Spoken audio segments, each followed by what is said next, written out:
नमस्कार, मैं हरप्रीत कौर आज की ऑनलाइन कक्षा में आपका स्वागत करती हूँ। और आज का जो हमारा टॉपिक है कक्षा 6 का 5वां अध्याय प्रारंभिक आकारों को समझना। और इसमें हम विभिन्न प्रकार के कोणों के बारे में जानकारी प्राप्त करेंगे।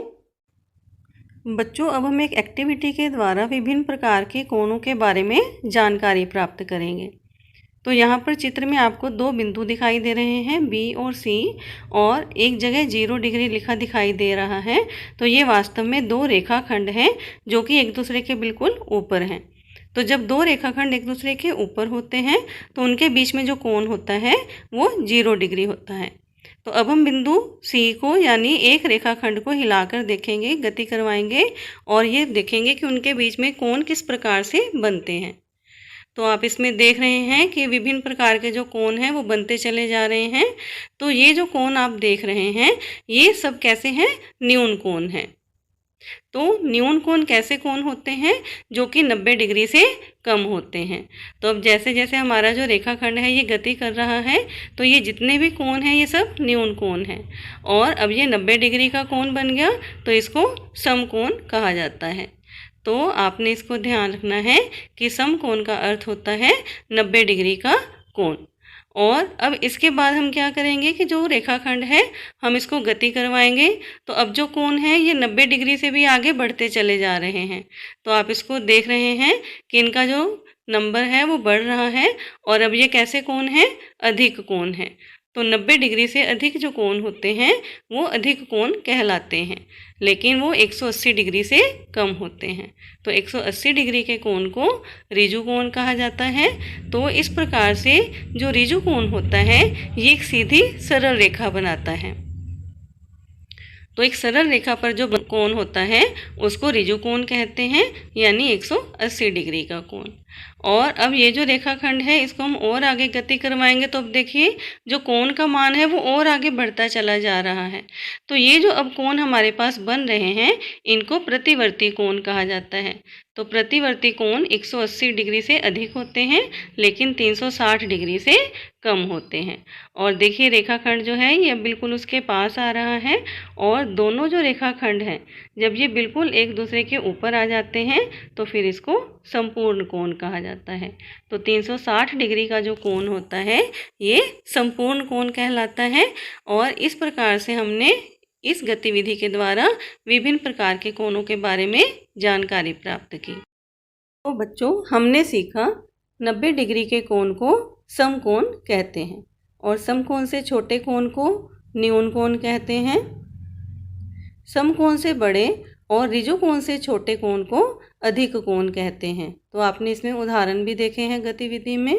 180 डिग्री के कोण को ऋजु कोण कहते हैं। ऋजु कोण से बड़े और संपूर्ण कोण से छोटे कोण को प्रतिवर्ती कोण कहते हैं। 360 डिग्री के कोण को संपूर्ण कोण कहते हैं।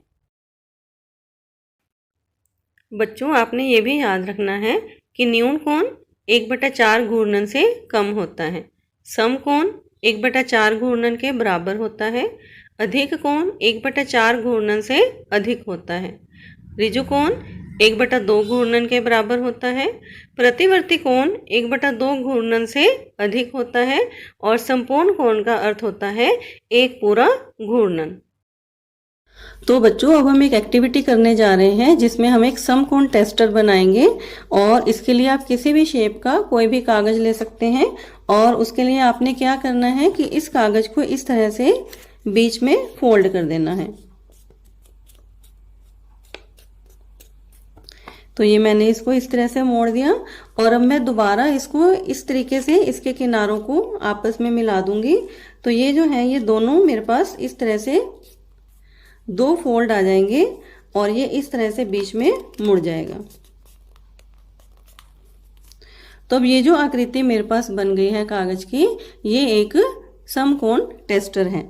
यानी ये हमें बताएगा कि जो दिया गया कोण है वो समकोण है या नहीं है। तो ये हमने इसका नाम इसके ऊपर लिख दिया।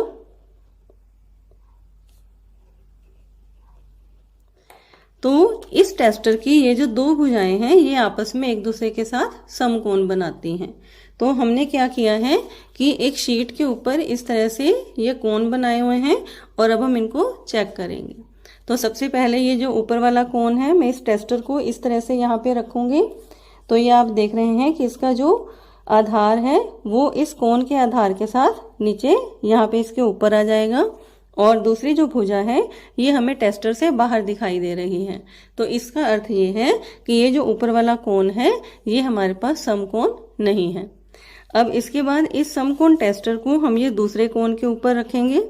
तो यहाँ पर जब मैं इसको यहाँ पे रखती हूँ इसके आधार के ऊपर, तो अब आप देखिए कि इसकी जो दूसरी भुजा है वो हमें यहाँ पे नजर नहीं आ रही है। और अगर मैं इसको ऊपर करूँ तो ये देखिए कि ये जो दूसरी भुजा है ये इस टेस्टर के नीचे आ रही है, यानी ये वाला जो कोण है ये भी समकोण नहीं है। और अब हम इसको जो हमारा ये तीसरा कोण है इसके ऊपर रख के देखेंगे।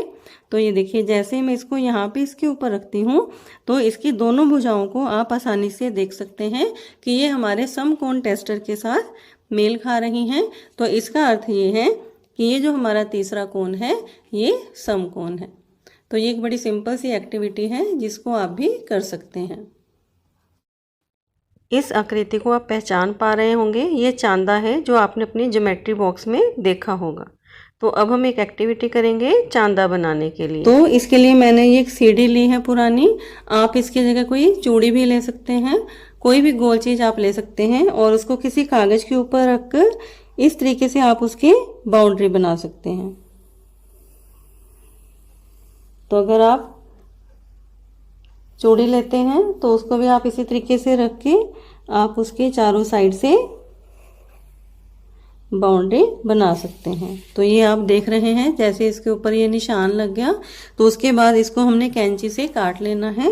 तो ये जो है ये मैंने इसी तरीके से सीढ़ी रख के और उसका ये जो कागज का गोल टुकड़ा है उसको काटा हुआ है। और इसके बाद हमें क्या करना है कि ये जो हमारे पास कागज का गोल टुकड़ा आएगा इसको हमने बिल्कुल बीच में से ये दोनों किनारों को मिलाकर यहाँ से ऐसे फोल्ड कर देना है। तो यहाँ से हम बीच में से इसको दबा देंगे और जब हम इसको खोलेंगे तो ये हमारे पास इस तरह से एक निशान बन जाएगा। तो यहाँ से भी हमने इसको कैंची से काट लेना है। तो जैसे आप ये देख रहे हैं तो ये शीट को मैंने इसी तरीके से काटा हुआ है। अब इसके ऊपर हम प्रोटेक्टर बनाएंगे। तो उसके लिए हम क्या करेंगे कि ये जो हमारे पास इस तरह से अर्धवृत्त बना हुआ है इसको हम बीच में से फोल्ड कर देंगे। तो ये मैंने इसके जो दोनों किनारे हैं उनको आपस में मिला के यहाँ बीच में से दबा दिया। तो ये इस तरीके से आप देख रहे हैं। तो ये जो हम प्रोटेक्टर बना रहे हैं ये उसका जो 90 डिग्री वाला पॉइंट है ये हमारे पास बन जाएगा। तो यहाँ पर हमने इसको निशान लगा देना है और यहाँ नीचे भी इसको निशान लगा देंगे। तो ये हमारे पास इसमें 90 डिग्री का पॉइंट बन जाएगा। इसके बाद हम इस कागज को दोबारा से फोल्ड करके उसी जो मोड़ के ऊपर दोबारा हमने इसको दबा दिया और अब हम इसको बीच में से फिर एक बार फोल्ड करेंगे और इसके जो दोनों किनारे हैं उनको आपस में इस तरह से मिला देंगे। तो ये देखिए जब मैं इसको इस तरीके से कर रही हूँ तो ये मैंने इसको यहाँ से ऐसे प्रेस कर दिया और अब जब मैं इसको खोलूंगी तो ये मेरे पास यहाँ पे फिर ये और निशान मेरे को बने हुए नजर आ रहे हैं। तो अब ये जो निशान है ये हमारे पास बनेंगे, इधर हम इसको लिखेंगे 45 डिग्री। ये हमारे पास जो बीच में पॉइंट था ये 90 डिग्री है और इसके अलावा ये जो पॉइंट हमारे पास आता है ये 135 डिग्री है। अब इसके बाद जो हमारे पास ये नीचे वाला हिस्सा है इसको हम इस तरीके से फोल्ड कर देंगे, यानी ये जो 45 डिग्री तक का हिस्सा है उसको हमने यहाँ से इस तरह से फोल्ड करके यहाँ बीच में से दबा देंगे। तो ये हमारे पास इस नीचे वाले हिस्से के 2 पार्ट बन गए। इसी तरीके से ये जो इधर से हिस्सा है तो यहाँ से भी हमने इसको फोल्ड कर दिया और इसके बाद अब हम इसको खोल देंगे। तो ये जो हमारे पास नया बिंदु आ गया इसको यहाँ पर ये हमने निशान लगा दिया और ये हमारे पास बनेगा 22.5 डिग्री का, जो कि 45 का आधा है। और यहाँ पर ये जो सबसे पहले वाला पॉइंट है ये तो 0 डिग्री हो गया और ये जो हमारे पास लास्ट में पॉइंट है ये 180 डिग्री है। और ये जो नया निशान हमारे पास बना था ये हमारे पास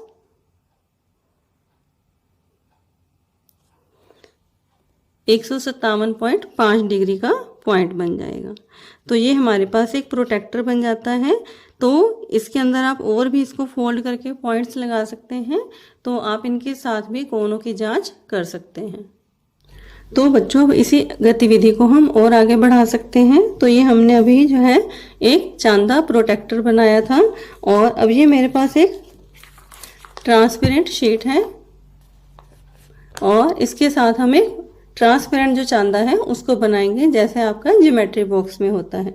तो उसके लिए हम क्या करेंगे, हमने इस शीट को यहाँ पर इस चांदे के ऊपर रख दिया जो अभी हमने पहले बनाया था, जिसके ऊपर निशान लगाए हुए थे। और इसके साथ ही हम इसको क्या करेंगे कि यहाँ पर मैं स्केल को रख के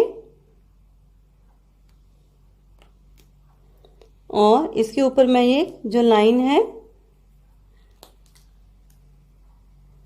ये मैं इसको यहाँ पे ऐसे लगा लूंगी। तो ये प्लास्टिक की शीट के ऊपर जो मैंने निशान लगा लिया, और अब मैं इसको इसी तरीके से ऊपर से दबा के जो निशान मेरे पास नीचे हैं, तो यहाँ पे ये मैंने इसको निशान लगा लिया और ये मेरे पास 90 डिग्री का निशान बन गया। और ये जो है इसको मैंने किया तो ये 45 डिग्री का निशान बन गया। इधर से जो निशान है ये मेरे पास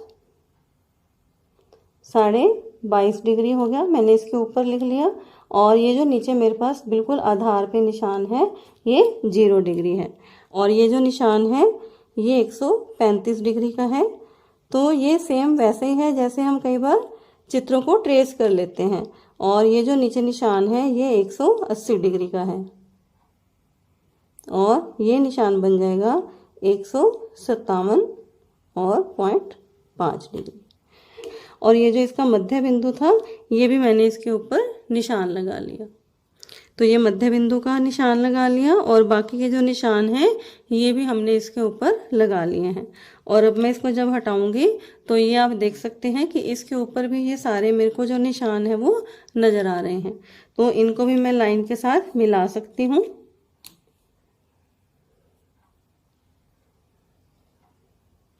तो अब ये बीच में 90 डिग्री की लाइन बन जाएगी, और इधर से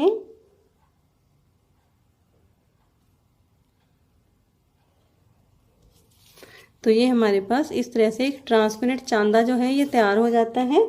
और इसके साथ भी जो कोनों की पहचान है वो हम और भी ज़्यादा आसानी से कर सकते हैं, कि जैसे अगर मैं इसको यहाँ पर इसके ऊपर रखूँगी तो ये मैंने इस तरह से रखना है कि ये जो आधार की लाइन है ये इस कोन की लाइन के ऊपर आ जाएगी। तो यहाँ से आप इसको देख पा रहे हैं कि ये जो कोन हमारे पास बना हुआ था ये 135 डिग्री का बना हुआ है। और इसी प्रकार से अगर मैं इसको यहाँ रखती हूँ तो इसको भी कोन को माप सकते हैं कि ये समकोण है या नहीं है।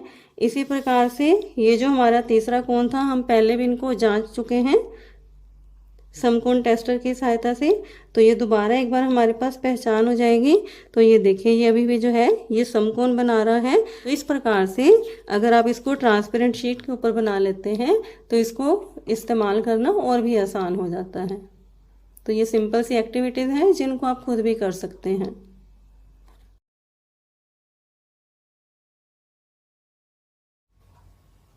मैं उम्मीद करती हूँ कि आज की वीडियो आपको पसंद आई होगी और विभिन्न प्रकार की जो एक्टिविटीज आपको बताई गई हैं उनको आप खुद भी करने की कोशिश करेंगे। और इसी प्रकार से ये ऐसा जो एक पंखा होता है ये हम सभी ने देखा हुआ होता है, तो इसके साथ भी हम विभिन्न प्रकार के कोणों के बारे में जानकारी प्राप्त कर सकते हैं। तो देखिए जब ये हमारे पास इस तरह से बंद है और मैं इसको थोड़ा सा खोलती हूँ तो ये देखिए ये कैसा कोण बन जाता है, न्यून कोण बन जाता है। और इसी प्रकार से अगर मैं इसको ऐसा कर देती हूँ तो समकोण बन जाता है। अब ये अधिक कोण बन गया। और अगर इसको बिल्कुल सीधा कर दिया तो ये हमारे पास ऋजु कोण बन जाता है। और इसको घुमाने पर ये कौन सा कोण बन गया आप पहचान पा रहे होंगे। तो ये हमारे पास प्रतिवर्ती कोण है। और अगर हम इसको पूरा मिला देते हैं तो ये हमारे पास एक संपूर्ण कोण बन जाता है। तो आप भी अपना किसी तरह का पंखा बनाइए और अपने दोस्तों को विभिन्न प्रकार के कोणों के बारे में जानकारी दीजिए।